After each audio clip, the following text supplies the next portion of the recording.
Amar and Kundan are brothers. Now in their 40s, they have lived together almost their entire lives in the hills of Himachal Pradesh. They share just about everything: their work, their home, and a wife. Tell me about your wedding day. We have a simple wedding, Kundan says. There is a bride and a groom, and the younger brother is simply attached to the elder brother. And this is their wife, Indira Devi. The trio have worked side by side as husbands and wife for more than 25 years. It's been going on for ages. My sister-in-law has 2 husbands. My mother-in-law also has 2 husbands, she says. It's called Fraternal Polyandry, where the brothers of one family are all married to the same woman. It's not common in most of India, but still flourishes in remote parts of the Himalayas. There are about 200 families in this steep hillside village that function pretty much the same, although some wives have 3 or 4 husbands, depending on how many brothers there are. Typically, the marriages are arranged. What about love? Do you love both of these husbands equally, or was this just for tradition? I like both of them. I look at them the same. When I am troubled, I tell them to marry someone else. But they won't. What they do want is children with their shared wife. This is a bit embarrassing, but how do you deal with sex at night? That we have to work out. We make shifts, change shifts, and sleep on alternate days, or else it won't work.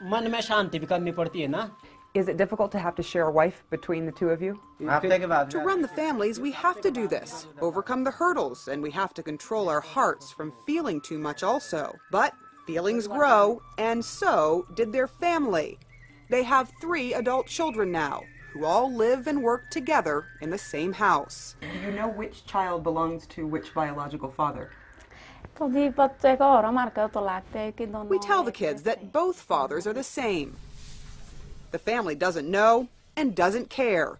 The daily grind takes all their time and energy.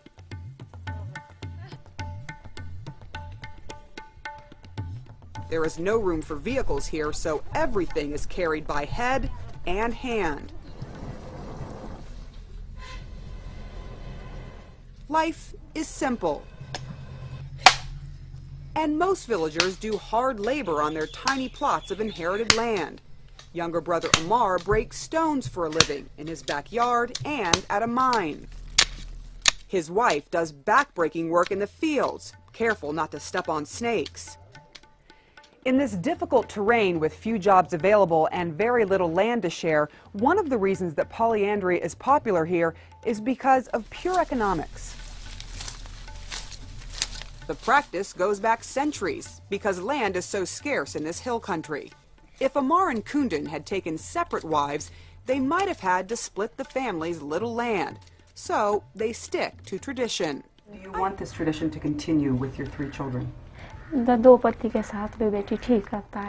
I feel it is good for my daughter to have 2 husbands, she says. If they marry like that, they will be happy in the future.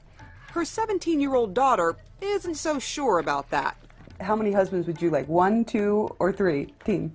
I would like 1 husband, she says. But in this remote corner of India, Sunita Pundir knows she is bound by custom. Will you marry for love or you will marry for tradition? I will marry for both, for tradition as well as for love. I will never leave our tradition, even if I have to forego love. I will never spoil my parents' reputation and my brothers. Sunita's 2 brothers have already decided they will follow tradition and share a wife. My opinion is that in a family there should be a joint system, he says. The joint system is very good. Family runs very well that way. To find one, they'll have to travel to another village. The gene pool here is too small. The villagers say almost everyone here is related in some way. There's another incentive for polyandry. For every 1,000 boys born in this region, there are about 850 girls. As education and India's rapid modernization seep into this hill country, though, its ancient traditions may fade away.